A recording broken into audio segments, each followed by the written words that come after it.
Les éditions Tellem présentent un enregistrement intégral de « N'écoute pas maman pleurer » de Léna Bémont, lu par Léonore Lemay.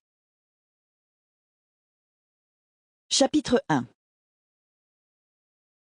Tout le monde aurait aimé que l'histoire se termine bien, surtout le jour de Noël. Mais le désespoir avait supplanté la joie.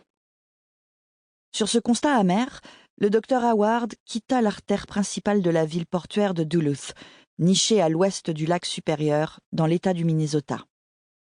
Dans son rétroviseur, les lumières fluorescentes des rues animées s'enfonçaient dans les ténèbres. Le médecin retraça le film de la journée pour y déceler ses failles. Avait-il commis une erreur?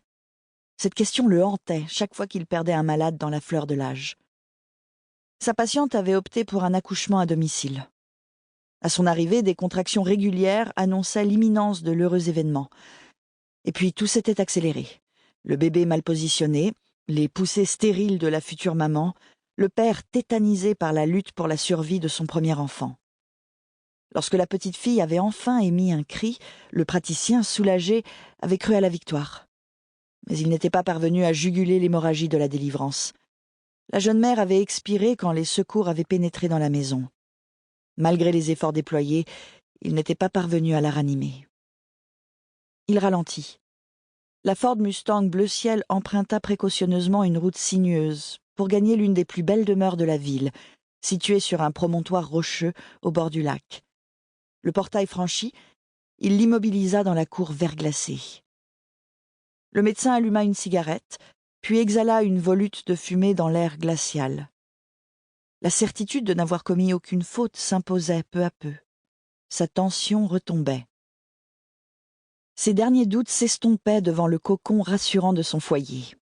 Sous le manteau neigeux recouvrant le toit, le sapin décoré de guirlandes chamarrées et de boules multicolores se découpait dans l'encadrement de la fenêtre du salon éclairé. Lorsqu'il rentrait de son travail, il aimait contempler, de l'extérieur, le calme apparent de sa maison. Cette fausse tranquillité contrastait avec le tumulte des chamailleries enfantines qui résonnaient du rez-de-chaussée au grenier.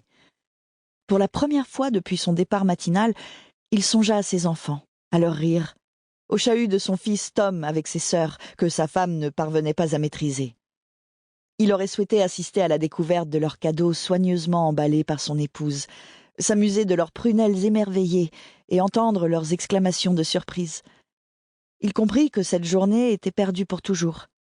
Il y aurait d'autres Noëls, d'autres présents, mais il n'y avait qu'un seul 25 décembre 1986, et il était passé. D'un geste sec, Sample complete. Ready to continue?